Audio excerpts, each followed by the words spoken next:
Here is a hard truth that might completely ruin your favorite way to fish.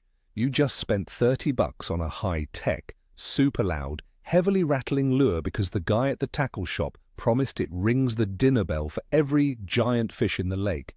But what if I told you that on a calm, quiet morning, that expensive piece of plastic is actually acting like a burglar alarm, terrifying every fish within 50 yards?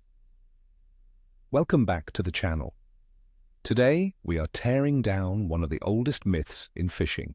We are talking about lure noise in quiet conditions. I promise you, by the end of this video, you are going to look at your tackle box completely differently, and you might just realize why you got skunked on your last calm water trip. Are we actually scaring away curious fish by trying to be the loudest thing in the water? Let us find out. And I want to hear from you right now. Do you think fish actually care about rattles, or is it all just marketing to catch fishermen? Drop your argument in the comments, because this is going to get interesting. To understand why this is such a massive problem, we have to look at how we have all been taught to fish for the last 50 years. Think about it. Since we were kids, we were told that fish need to find the bait. The logic seems rock solid on the surface. If a fish cannot see the lure, it needs to hear it. So tackle companies started stuffing glass beads, tungsten balls, and metal clackers into every crankbait, topwater, and jerkbait they could manufacture. They told us that louder is always better. They told us that heavy vibration and deafening rattles trigger aggressive reaction strikes. And sure, in muddy water with heavy wind, that can absolutely be true. But fishermen are creatures of habit. We find a lure that works on a stormy Tuesday, and we keep throwing that exact same loud lure on a dead calm Sunday morning. We do the exact same thing for years, ignoring the changing conditions around us. We ignore the fact that water is a totally different environment than air. We treat fish like they are deaf until we blast them with sound, completely forgetting that they have evolved over millions of years to be the ultimate underwater listening devices. It is time we look at the context of what happens when the wind dies down, the water flattens out, and we throw a noisy bomb into their living room. Picture this exact scenario because I know you have lived it. It is 6 in the morning. You just arrived at your favorite lake. The water is perfectly flat, looking just like a sheet of glass.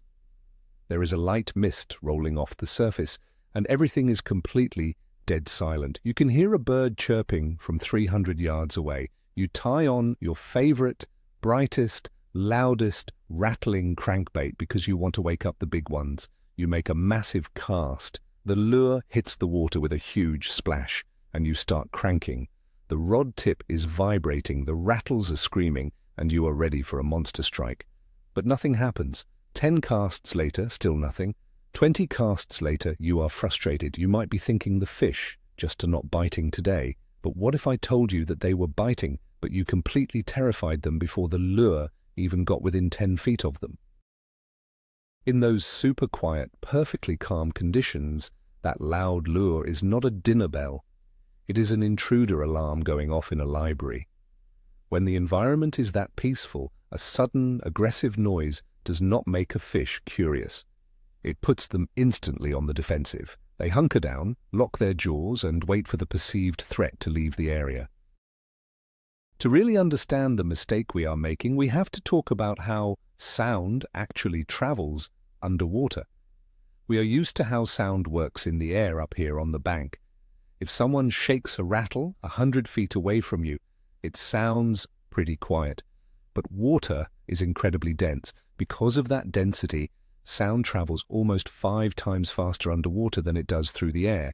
It also travels much, much farther without losing its intensity. When you are cranking a lipless bait full of metal BBS through a calm, quiet cove, you are not just making a little bit of noise. To a fish sitting in 10 feet of water, that lure sounds like a freight train driving straight through their living room. In a choppy, windy environment, that sound gets broken up and masked by the waves and the current.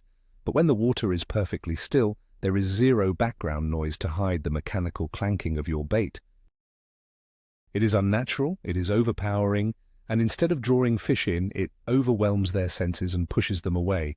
You are essentially screaming at someone who is trying to take a nap. Now let us talk about the fish's anatomy, specifically the lateral line. This is the real reason why quiet water fishing requires a completely different approach. Every game fish has a lateral line running down the side of its body. It is a highly sensitive organ packed with nerve endings that detect even the tiniest changes in water pressure and vibration. It is basically an ultra-sensitive underwater radar system. They use this line to hunt in pitch-black darkness, to swim in schools without crashing into each other, and to feel a tiny baitfish flick its tail from a dozen feet away. They do not need a loud, clanking rattle to know your lure is there. Even a completely silent piece of soft plastic sinking slowly through the water column displaces enough water for a fish to feel it. When the water is calm and quiet, their lateral line is dialed up to maximum sensitivity. When you drag a violently loud bait past a highly tuned sensory organ in a quiet environment, it is painful and disorienting for them. You are overloading their primary hunting tool, which triggers a flight response instead of a feeding response. Think about the natural instincts of a predator for a moment. Whether it is a giant largemouth bass, a massive pike, or an old wise walleye, predators survive by being efficient. They want an easy, unsuspecting meal. Now ask yourself this: have you ever heard a real, living bluegill or shad sound like a pair of maracas? Of course not. Real baitfish do not rattle. Real baitfish try to be as quiet and stealthy as possible to avoid getting eaten. They make subtle clicks, tiny splashes and soft swishes as they swim. They push water gently. When a giant old fish is sitting under a log in totally calm water, they are listening for those tiny, subtle, natural sounds. When something comes ripping past them sounding like a garbage disposal full of silverware, their instinct tells them that this is not natural food. It is entirely foreign to their environment. Younger, dumber fish might strike out of pure aggressive reaction, but the old, trophy-sized fish that you actually want to catch did not get big by being stupid. They recognize that unnatural mechanical sound, and they let it pass right by. This brings us to the famous dinner bell myth. Tackle manufacturers have spent millions of dollars over the decades convincing us that loud rattles act like a dinner bell, calling fish from miles away. And it is a great sales pitch. It makes us feel confident when we throw a noisy bait. But let us apply some real-world logic to this. Imagine you are sitting alone in a totally quiet, dark room, enjoying a peaceful evening. Suddenly, someone right behind you blasts an air horn. Do you suddenly feel hungry? Do you want to turn around and eat the air horn? No. Your heart rate spikes, your adrenaline dumps, and your first instinct is to fight or run away. This is exactly what happens to a fish in calm, quiet water when a loud lure suddenly invades their personal space. The dinner bell theory only applies when the fish are actively feeding in a chaotic, noisy environment where they need help pinpointing the bait. When the lake is like glass, your dinner bell is just a sonic weapon that makes every fish in the area shut down and lock their jaws in fear. Let us talk about a harsh reality that a lot of old-school fishermen refuse to accept. Our lakes are more heavily pressured right now than they have ever been in the history of the sport. Millions of people are out on the water every single weekend. Thanks to social media and YouTube, everyone knows the exact same spots, the exact same techniques, and the exact same lures. The fish in your local lake see and hear hundreds of lures every single day. If every single boat that pulls up to a point is throwing a loud, rattling crankbait or a noisy topwater prop bait, the fish learn to associate that specific mechanical frequency with danger. It is classic conditioning. They hear the rattle, they see their buddy get dragged into a boat, and they learn to avoid that sound. On a windy, crazy day, they might make a mistake and bite anyway. But on a calm, quiet morning, they have all the time in the world to listen, evaluate, and say, no thank you. If you are throwing the exact same noisy lure as the 20 guys who fished that spot yesterday, you are playing a losing game. Here is a great way To visualize what you are doing with a loud lure on a calm day, I call it the rock-throwing analogy. Imagine a small, shallow, crystal-clear pond that is perfectly still. You want to see if there are fish in there. If you take a tiny pebble and gently toss it into the water, you will get a soft little plop and some subtle ripples. Any fish nearby will likely turn toward that sound, curious to see if a bug just fell from a tree. They approach slowly to investigate. Now imagine taking a cinder block and heaving it right into the middle of that same quiet pond. It causes a massive explosion of water, a huge shockwave, and a deafening boom. Do the fish come over to investigate the cinder block? No. They scatter in absolute panic and hide under the nearest mud bank for the rest of the afternoon. When the conditions are completely calm, your heavily rattling, aggressively vibrating lure is the cinder block. You are not inviting the fish to dinner. You are dropping a bomb on their house and wondering why they are not coming out to greet you. Let us look at a very specific example from the tackle box. Lipless crankbaits. These are famous for being some of the loudest, most aggressive baits you can buy. For decades, the standard was to fill them with metal beads that scream as they rip through the water. But over the last few years, professional anglers started noticing a massive trend. The pros started asking the lure designers to build the exact same baits but take all the rattles out. They created silent versions of these famous lures. Why? Because the pros realized that on high-pressure lakes or on perfectly calm bluebird sky days, the loud baits were actually turning fish away. The silent versions still have a tight, vibrating wobble that pushes water. The fish can still feel that vibration on their lateral line from 20 feet away. But without the harsh, mechanical clacking sound, the lure suddenly feels like a natural, living creature. Switching from a rattling bait to a completely silent one that has the same profile is one of the deadliest tricks for catching giant, paranoid fish in perfectly calm conditions. But it is not just the rattles inside the bait that you have to worry about. We also need to talk about the splashdown effect. When the water is completely quiet and still, how your lure enters the water is just as important as how it sounds on the retrieve. If you take a heavy 1-ounce noisy swim bait and launch it high into the air, it is going to crash into the flat water like a cannonball. That initial impact sends a massive, unnatural shockwave in every direction. If there was a big fish sitting near the impact zone, you did not just catch its attention, you practically gave it a concussion. This is where finesse becomes your best friend. In quiet conditions, you need to think about making quiet entries, lower your trajectory, roll cast, feather the line with your thumb before the bait hits the water so it lands with a soft, subtle tick instead of a massive crash. A quiet entry combined with a quiet lure gives you the ultimate element of surprise. You want the fish to suddenly realize there is a potential meal nearby, not feel like they just survived an asteroid strike. Now let us compound this issue by adding clear water into the mix. If you have perfectly calm water, the chances are high that the water is also settling and becoming very clear. In these conditions, a fish relies heavily on its eyesight to confirm what its lateral line is feeling. This is where the loud lure trap completely falls apart. Your incredibly loud lure draws the fish's attention from a distance. The fish swims over to investigate the noise. But because the water is so clear and calm, they get a perfect high-definition look at your bait.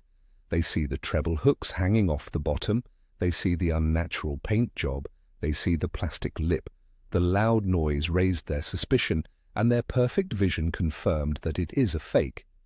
When you use a silent, subtle bait in clear, calm water, you do not give them that alarming audio cue. They just see something moving naturally in the corner of their eye. They have to strike quickly out of instinct before the meal gets away. Silence creates an illusion of life that noise destroys. We really need to take a hard look at the marketing trap that we all fall into. Walk down the aisle of any major tackle store. Everything is designed to catch your eye and your wallet, not necessarily the fish. Packages scream about extreme vibration, maximum acoustic resonance, and patented rattling chambers. When you hold a lure in the store and shake it, it sounds awesome to human ears. We think, wow, a fish will definitely hear that. But the bait manufacturers know that fishermen love action. We love feeling the bait thump all the way up the rod handle. It makes us feel like we are doing something right. It gives us confidence. But you have to separate what feels good to the fisherman from what actually triggers a biological feeding response in a wild animal.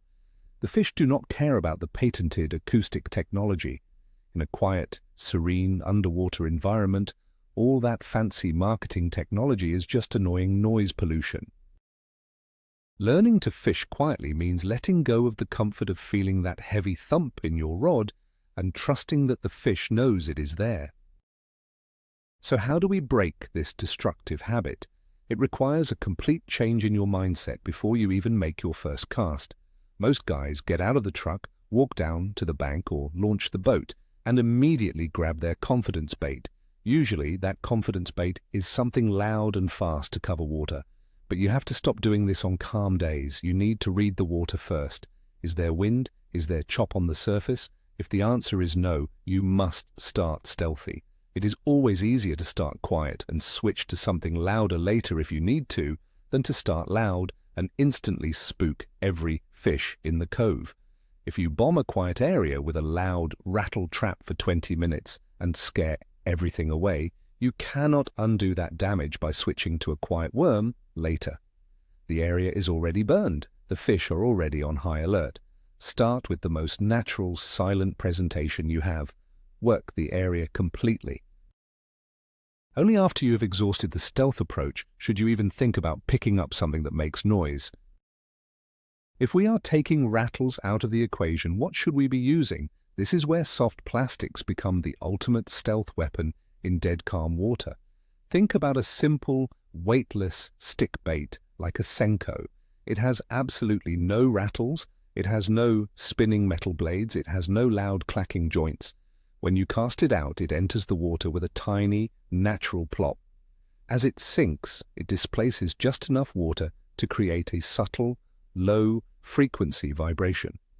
To a fish whose lateral line is highly sensitive in the quiet water, that subtle flutter feels exactly like a dying baitfish slowly drifting to the bottom. It is completely non-threatening. It does not trigger any alarm bells, it just looks and feels like an easy, free meal. In incredibly quiet conditions, a weightless, soft plastic, fished at a painfully slow speed, will outfish a loud, aggressively fished power bait 10-1. It requires patience. It requires you to slow down your brain. But the reward is tricking the oldest, smartest fish in the lake that run away from the loud stuff. Let us talk more about emulating the natural sounds of bait. If you have ever sat quietly by a calm lake in the early evening, you have probably heard baitfish near the surface. They do not sound like a marching band. You hear tiny, subtle little smacks. You hear a soft swirl. You hear a faint ticking sound as they eat bugs off the surface. If you want to fish a topwater lure in calm, quiet conditions, you have to mimic those exact sounds. Leave the giant, loud, clanking buzzbaits in the box. Put away the massive walking baits that have giant metal knockers inside them. Instead, reach for a small, subtle popper. And do not rip it across the surface so hard that it sounds like a bowling ball dropping. Give it a tiny, soft twitch. Just make it spit a few drops of water. Let it sit perfectly still until the ripples disappear entirely. Then give it another tiny twitch. You are trying to convince a predator that a small, vulnerable creature is struggling on the surface. Subtlety is the key to creating a natural acoustic footprint. It is crucial to understand that big fish are inherently paranoid. The 2-pounders might be reckless, but the 10-pounders are survivors. Every time an old, trophy-sized fish hears an unnatural noise, their survival instinct kicks in. They have lived through years of near misses. They have felt the sting of a hook before. When the lake is quiet and peaceful, their guard is actually up, because any anomaly stands out like a sore thumb. If a loud lure comes ripping past them, their paranoid brain says, "That is not a bluegill, that is danger," But if you slide a completely silent, natural-looking swim bait past their face without making a sound, you bypass that paranoia completely. They do not have time to analyze the mechanical noise. They just see a silhouette moving naturally through the water, pushing a soft, realistic wake. They strike out of predatory instinct before their paranoid brain can tell them to stop. If you are specifically hunting for a personal best, a giant trophy fish, silence is absolutely your best friend on a calm day. Now, I am not saying you should take every rattling lure you own and throw it in the garbage.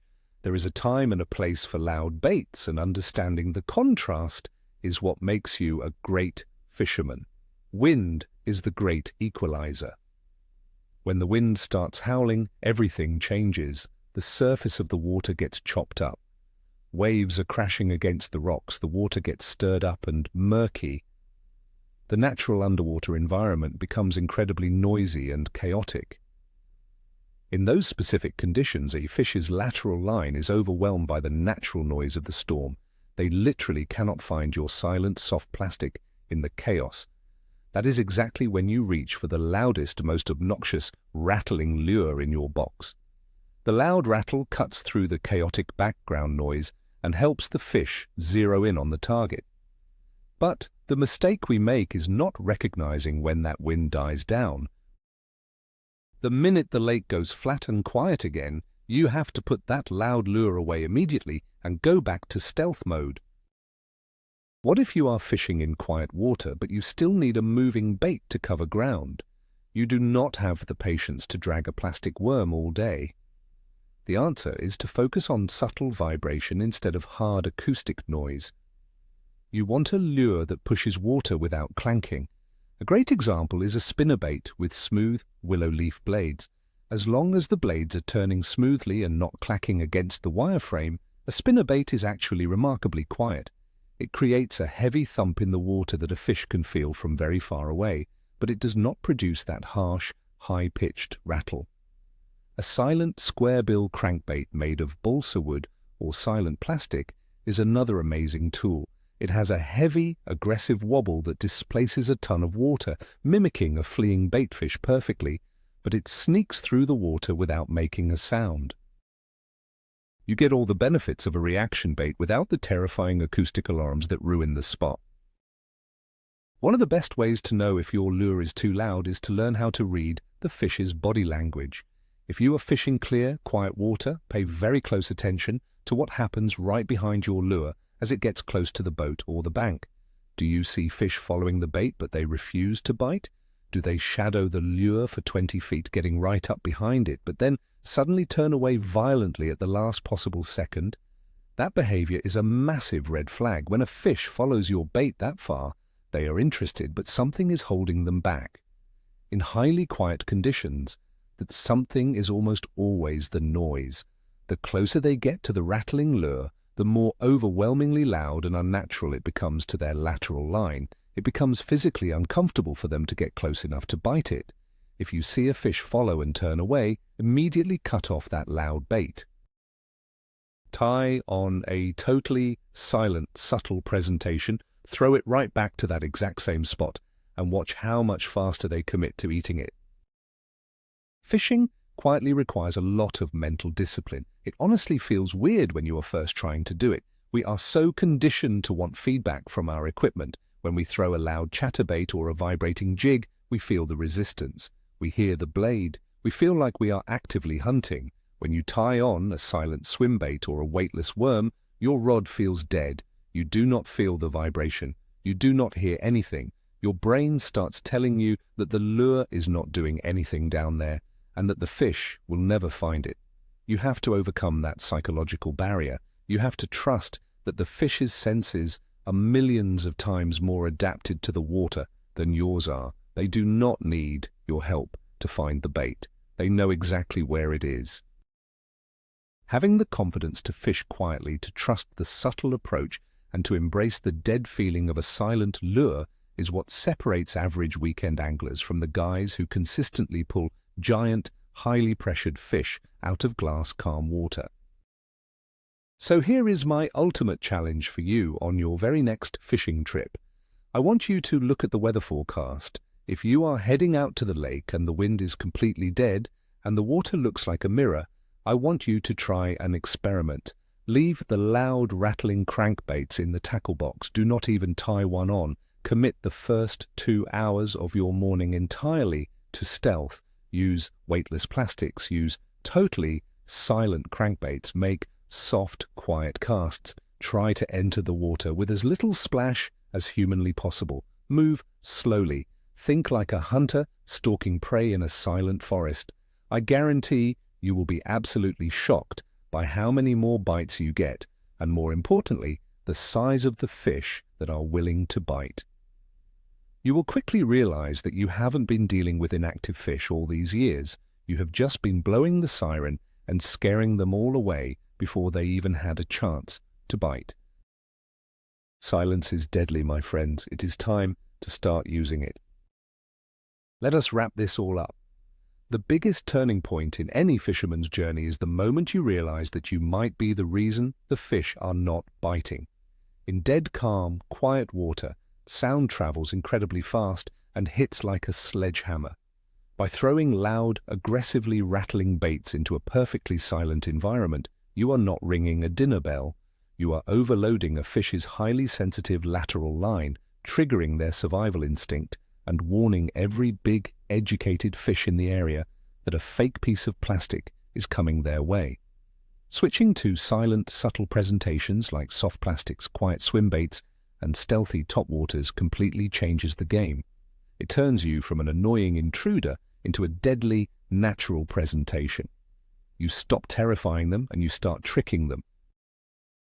If this video opened your eyes and gave you a new perspective on how to approach those tough, glassy mornings, do me a huge favor and hit that subscribe button. Leave a like on the video so we know we are making the right stuff. And before you go, I want to hear from the stealth experts out there. Drop a comment below right now and tell me, what is your #1 absolute favorite silent lure to throw when the lake is completely dead and quiet? Let us share some secrets. Thank you guys so much for watching. Keep it quiet out there, and I will see you on the water.